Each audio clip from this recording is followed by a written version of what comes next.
Hey fans, it's me Aaron for a comic show. We got another week of good comics. There's one more week in August, 5 Wednesdays.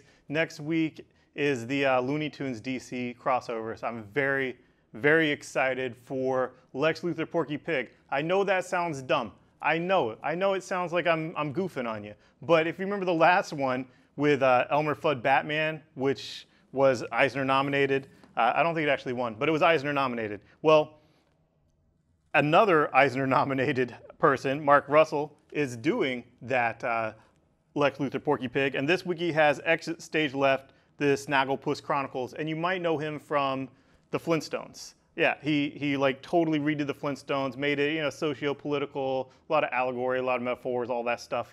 I really dug it, and then he really dug his heels in for this Snagglepuss one, where it's basically like those House HUAC, the House for Unethical whatever American Committee, you know, the Red Scare, the anti-communist stuff. Well, Snagglepuss was obviously he's a closeted gay playwright in you know that era in the 50s, and it came out in this trial, and this is commentary on America, some of our history, and the history of the LGBT community. So, and it's also very funny, hilarious. I don't know if you know Mark Russell, but if you follow him on Facebook, you will get endless chuckles. Endless chuckles. Like daily, I see something he's posted that brings levity and joy to my day. So anyway, if you are a fan of his, or if you tried his Flintstones and liked it, get this. It's awesome.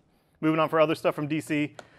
Action Comics is the second part of Bendis' run on Action Comics, and unlike Superman, Action focuses on Metropolis, and more specifically the Daily Planet, and supporting characters there, and supporting characters in Metropolis, like the Guardians in here, and lots of mystery that a reporter would uncover. You don't really think of Clark Kent as a detective like you do Bruce Wayne Batman, but an investigative journalist is, you know, sort of like a detective without a badge. So I guess he has a press pass. But this book, I like it. And I think you should give it a try if you like his Superman. His Superman is the widescreen, big, bombastic, Superman's power stuff. And this is a more kind of street-level Metropolis, which is Bendis' strong suit, is obviously street-level stuff, as you know from all his Marvel stuff, or a lot of his Marvel stuff.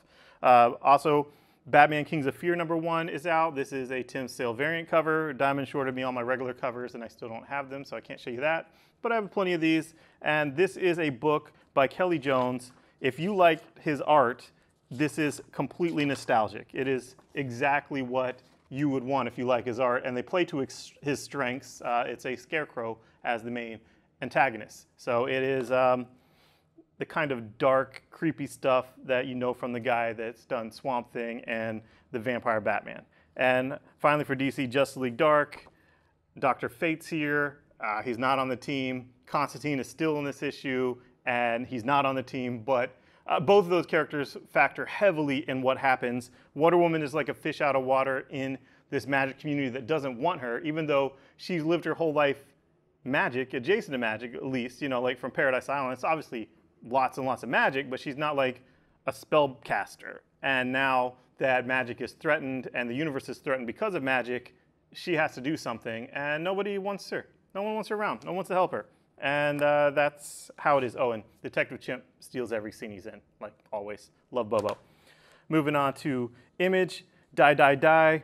#1 came out of nowhere without us knowing about it. #2 is out this week, and instead of 10 covers, it has 4 different covers. You have the one where he's not saying anything, and then 3 different things where he's saying stuff. And this issue, world building, set the stage, had some action, you know, had some really badass moments. This is all badassery. It is all action, high octane, lots of death, and cliffhanger, and a twist that I just didn't see coming. Especially, I didn't think he'd do something that ballsy in issue 2. So Robert Kirkman is kicking ass in here, and Chris Burnham's art is great. You know him from working with Grant Morrison and Batman and all that, so he's great with action. He's a great pick for this book. So get issue 2. And then also for not Marvel or DC franchise stuff, Legend of Korra. This is Turf Wars Part 3. This is the 3rd part of their first volume, so you get the end of the story. The last one came out in like February, Part 2 did, so If you were waiting for it, it's here now. Come and get it. Marvel, I've been enjoying a lot of Marvel's Fresh Start stuff. I've been, reading them higher in my stack, like more like, I have to read some stuff. I follow some writers. Obviously, I love Jason Aaron, and I love some characters, but with Rebirth, DC was hitting harder, and Image books, a lot of those creator-owned books are the first thing I have to read. I have to read a PDF in advance a week early because that's how excited I am about some of those. But Fresh Start is starting to kick ass. Rosenburg Punisher, this issue was brilliant. I don't give a shit if you didn't care for his last Punisher run with Punisher War Machine, where Punisher got the War Machine armor. I don't care. If you stopped reading that, if you never gave that a chance, if you laughed at it, this is hardcore Punisher. This is Punisher in a trench coat with guns, shooting perps, except he has a taste for big game now because of, wearing that War Machine armor, which he no longer has. Just want to stress that. And also, he wants to redeem himself from how Evil Steve, Hydra Steve, Captain America used him during that whole, Secret Empire stuff. So he wants to redeem himself, and he's going after big game. I'm talking about he's going after A-list Marvel villains. And obviously Hydra. He has a score to settle. But it's still just Punisher with guns and a trench coat, killing people. And I very much like this issue. It might be spoiled for you if you click on different articles or look at things online, but Punisher starts guns blazing and ends up taking out some people. So get ready for it. It was a great first issue. West Coast Avengers, this is Kelly Thompson. You know her from Hawkeye. You might know her from Mr. and Mrs. X #1 that came out Tuesday this week. But her Hawkeye was great. She mainly focused on Kate Hawkeye. This is a team book. West Coast Avengers was a book that I always liked because back in the day when I was a kid, Avengers were really stuffy, and you had a lot of them speaking in Old English or weird stuff like Hercules and Thor and Dr. Druid, and it's like, this is not for me. West Coast Avengers, you got Wonder Man, you had Hawkeye, you had Tigra, you had fun. It was cool. And yeah, there was a few like has-beens like Pym, but whatever. It was fun. Well, this is that type of fun again on the West Coast. Both Hawkeyes are in it. The older Hawkeye is just kind of part-time, and she puts together a team. And it's a team of some characters you might like America, Quentin, Gwenpool. It's kind of cool. So if you like those characters, and if you want something more fresh, young, something, like if you said, there's not enough politics in my Marvel comics, then get this, because it's left coast. I mean, come on. So this is where some of those politics went. And if you were one of the people complaining about that stuff and diversity and all that, then don't pick this up, because you probably won't like it. You'll find something not to like about it. I found plenty to like about it. I enjoyed it. It was fun. It's well written. She is on my radar now as a good writer that I want to check out everything she does. And then, speaking of which, Mr. and Mrs. X 2, Deadpool factors heavy in it. They're in space on their honeymoon. There's a lot of wackadoo, Shi'ar, and other villains, people that, were weird X-Men stuff, like things that were in Excalibur and whatnot. Try not to spoil anything, but I like their honeymoon. I like the sexual tension between Deadpool and Rogue and Deadpool and Gambit. I mean, Deadpool is jealous of Gambit, obviously because he is ridiculously good looking, scientifically. He's just so good looking, and Deadpool is so freaking ugly.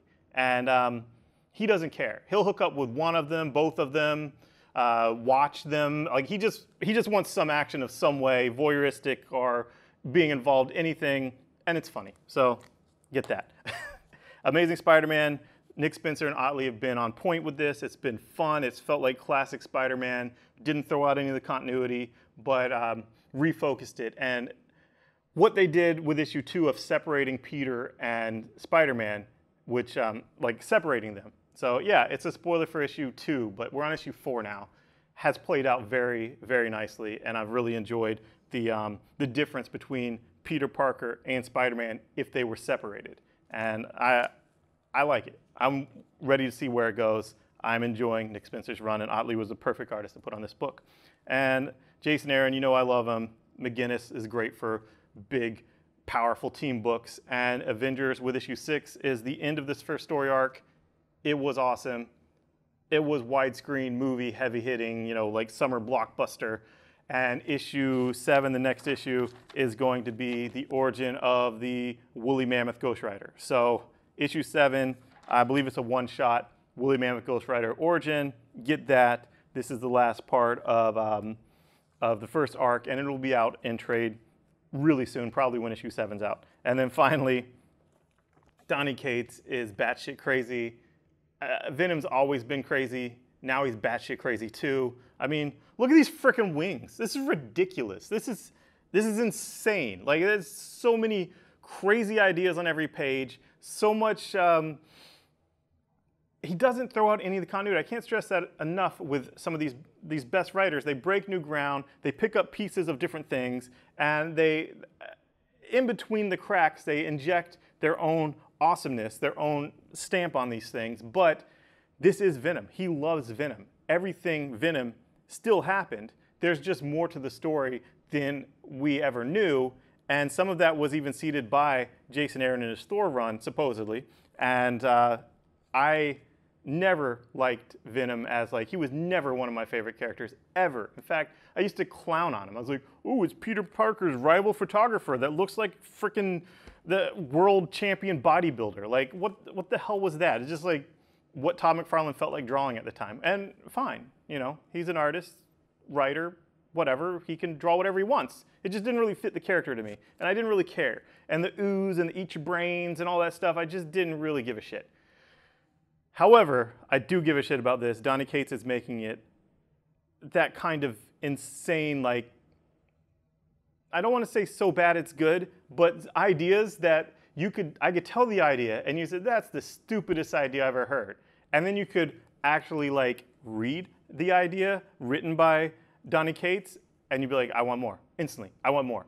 And that's why Marvel told him, just go nuts. Just take over Marvel Knights and go nuts. So that's the week that is. Lots of good comics. And next week, Lex Luthor Porky Pig. And yeah, there's Daffy Duck Joker. But Lex Luthor Porky Pig is my pick. Thanks, guys. Bye-bye.